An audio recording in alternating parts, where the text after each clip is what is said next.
On the issues raised by the Joint Action Committee of the Non-Academic Staff Union of Education and Associated Institutions, NASU, and the Senior Staff Association of Nigerian Universities, SANU, as they threaten to shut down universities. And I've been speaking with the President, Senior Staff Association of Nigerian Universities, SANU, Mohammed Ibrahim. Comrade, thank you so much for staying with us. Now, before we go into the issues you raised before we went on break, I need to know how many of your members are spread across all universities in the country? Members of SANU are all spread all over the federal public universities and state public universities. As of today, we have about 92 to 93 branches, within Nigeria, within the 6 geopolitical zones. NASU also has same, and beyond for NASU, beyond universities, they are also in other, in colleges of education. They are in other parastatals of government. So clearly, we have close to 50,000 members working within, Nigerian public universities. And what I also failed to mention earlier was that these withheld salaries included those of the vice chancellors, registrars, bursars. They are also not paid because they were not paid alongside the ASU payments. So even our managers of our universities are also suffering from this. So that's why we had to raise our voice to say, look, this is clear injustice. What have we done in the universities to deserve this kind of punishment? Right. So before you met the minister concerning this withheld salaries, when was the last time you had an interface with government, and what was the outcome? We met with the two ministers, the senior minister and then the Minister of State and the Permanent Secretary then in November last year, officially. That was when we met. That was the time we tabled, our issues that I highlighted earlier, and we discussed very elaborately, and where the minister also, put on the table for us his own vision, his mission, in the ministry, and because we also know him as someone who has delivered before in other places that he has worked. And of course, even the Minister of State is our colleague, he's a comrade colleague, before he went to the National Assembly, and then today he's there. So we have absolute confidence in their performance and what they can do. But clearly what is happening on this matter is beyond the Ministry of Education, because approvals have to come from the villa, and from the villa to the Minister of Finance, to the Accountant General, then to the IPPIS office where payments are made. So those are the stop gaps that we are having as issues. And we do not have much issues, meeting our ministers, discussing with them. But where they are handicapped is because such issues are not within their immediate purview. It's beyond their tables. They also need to escalate it to Mr. President. Then from Mr. President, it stems to, other functionaries of government, and then actions are taken. Comrade, my question was, before you met both ministers in November, when was the last time, and I'm asking concerning all your demands, when was the last time you had an interface with government, and what was the outcome? The last time we met with government before November was with the previous government. Yes. Which was in August, with Malam Adamu as minister, and then the executive secretary then of NUC, Professor Abdul Rashid, with the permanent secretary. Right, so and we discussed and signed agreements with them. We have signed documents with them on all the issues I have raised, government pledging to undertake all of them. The issue of the 50 billion naira was even captured in the 2023 budget appropriation. It was there. The issue of salary increment of 25 and 35% was also captured and provided for. The sum of 100 billion naira was also, put in the 2023 budget. But almost 1 year down the line, we have not seen the life of the 2023 budget, elapsed. We are in 2024.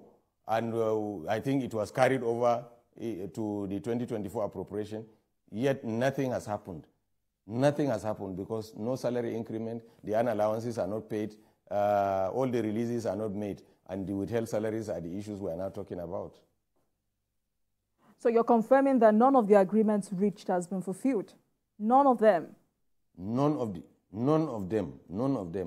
Not the allowances, not the salary increment of 25-35%, not the completion of the renegotiation, not the release of the stabilization funds, not the reinstatement or appointment of new governing councils. Those were the issues we raised.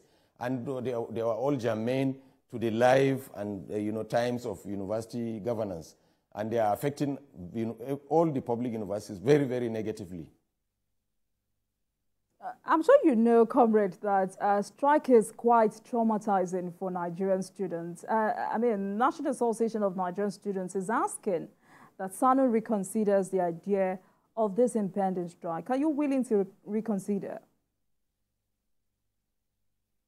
We are the closest to the students in terms of relationship because we give them accommodation. We make their stay on the campuses even more friendly because apart from giving them hostels, we attend to them when they are sick, they go to the clinics. We process their results, in the faculties. We also do a lot of other things in terms of their security and welfare and well-being. So we know where it pinches more. And we also are not oblivious of the fact that every other person working in the university is there because of the students. And we will do everything possible, humanly possible, to ensure that we do not disrupt the system. But where you are clearly denied of what is supposed to be given to you, where you are shown that you are of a second-class status in an environment that you work, where you are pushed to the wall and somebody's neck is on and somebody's knee is on your neck, you have to push the person off. So whatever we are doing is not, and we are not doing it with the aim of antagonizing and making the life of students or their stay in the universities difficult. I think also I need to bring this to bear now. Some of us are also parents. We have such students as our children, and therefore we will not be happy to see them back home. So that is why, because we are sure that the right person or the right people who had given the approval for the payment for ASU members, if we are lucky, the person is listening to us today. If he or she is not listening, you people in the media, as fourth estate of the ring, who bridge the gap between the masses and the government, should be able to tell them that these are things that can be handled within 24 hours. Give the directive tomorrow, IPPIS through the Accountant General, pay the non-teaching staff their 4-month salaries that was withheld and that was approved by Mr. President. We will come here, celebrate the government, and then also thank every Nigerian for intervening. But we will not continue to work in an environment where we will have our colleagues on one side being treated, with respect, and then we are seen as second class. That cannot happen, and I'm sure the students will also understand, because if we do not get this money, those of them that are our children won't be able to pay their fees. So this is something that is classical, is something that is a straightforward thing. Right, so comrade, the ultimatum kicked off today. If government calls for negotiation, are you willing to reconsider? We are available 24/7, but government should not call us for negotiation to say that it will not do. We are ready to go for negotiation to have these monies paid because the president has given the approval. He is the #1 citizen. He is the commander-in-chief. He decides what's happening in Nigeria, and he has said that they should do it. So nobody should call us to say that this cannot be done, unless if they want to tell us that somebody can now subvert the president's approval. All right, comrade, we'll come back to that if time permits us. In your opinion, what are the major challenges facing education in Nigeria? The major cancer, let me put it that way, that is eating deep into the fabrics of education and its functionality in Nigeria is funding. Education, as you know, is a social service the world over. And if government is serious about having a society that is enlightened, a society that is free of vices, education should be taken seriously. We have had several years of, having budgets that are maybe 3%, 4%, when UNESCO is talking about 26%.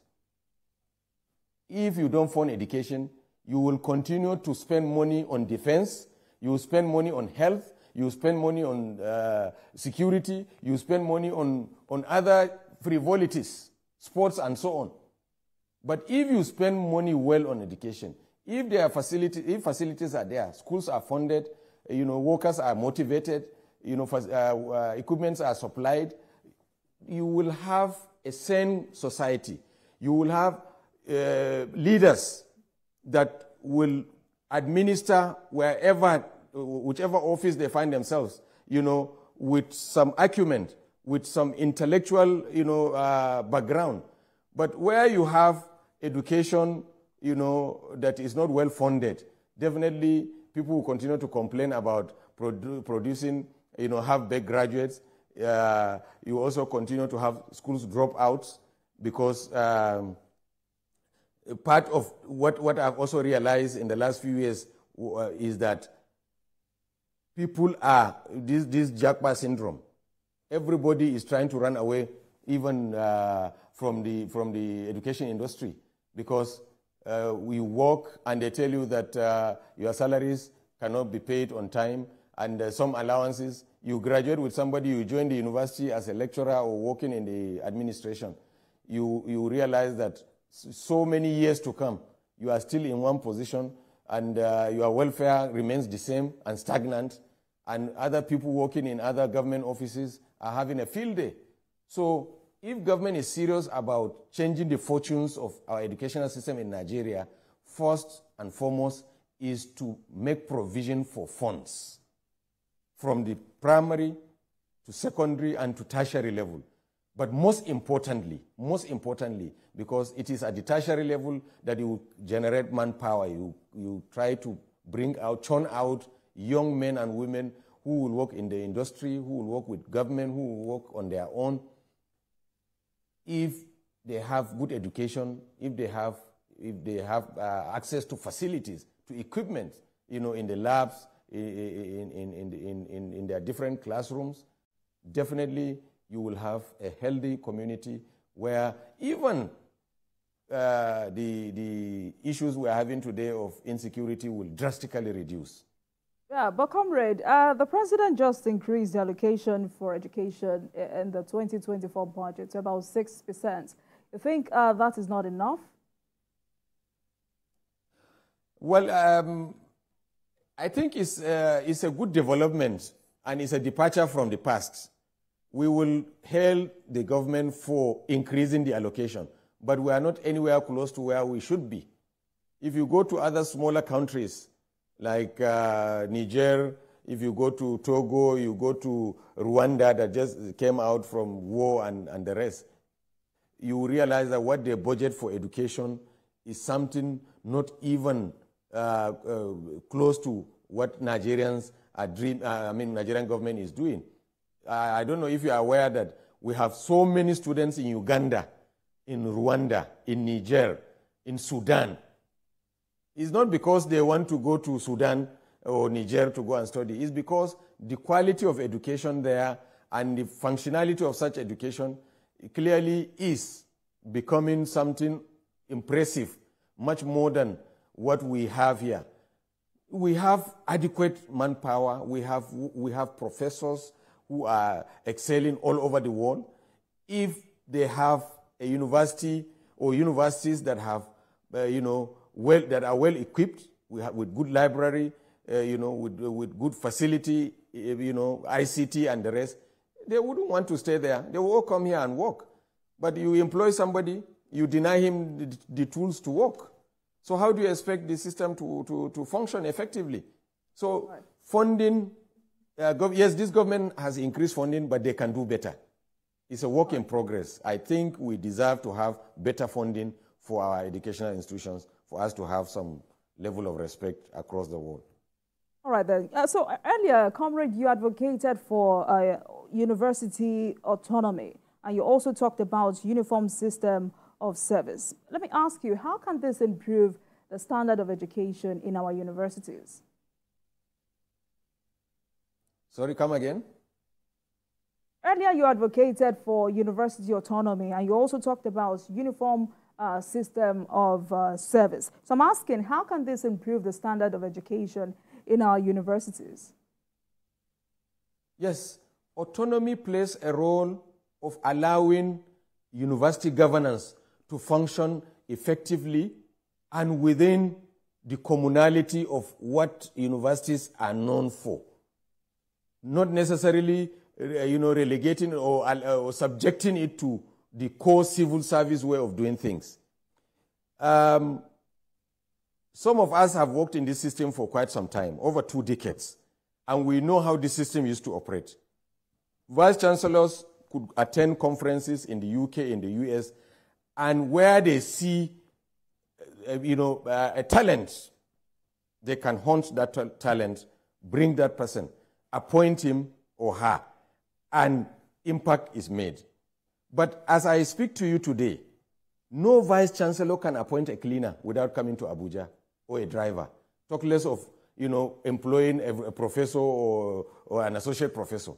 You have to come and queue up, get certain approvals, and then you keep moving from the National Assembly to the Office of the Head of Service, which we said recently the government has said they can now do away with that. You go to Character Commission, you go to IPPIS, you go to Federal Ministry of Education, you go to so many places, and at the end of the day, if you have vacancy for 5 persons that you want to employ, you end up coming back to your university with 100 names. Because at every point you go to, those people will give you, for them to pass your paper, you have to also collect their own lists, and you come with it. And at the end of the day, you realize that the best are not the ones that are appointed, but cronies of those that are in the system who are in charge of such systems. So if there is university autonomy, councils, everything begins and ends in the governing council, from appointment to promotion to discipline. Everything happens. And finances of such institutions are also determined, and expenditures are made within the confines. But without the autonomy, you are subjected to all sorts of problems across the civil service desk. All right. Thank you so much, Comrade. We need to go. And I'm sure, I hope government swings into action and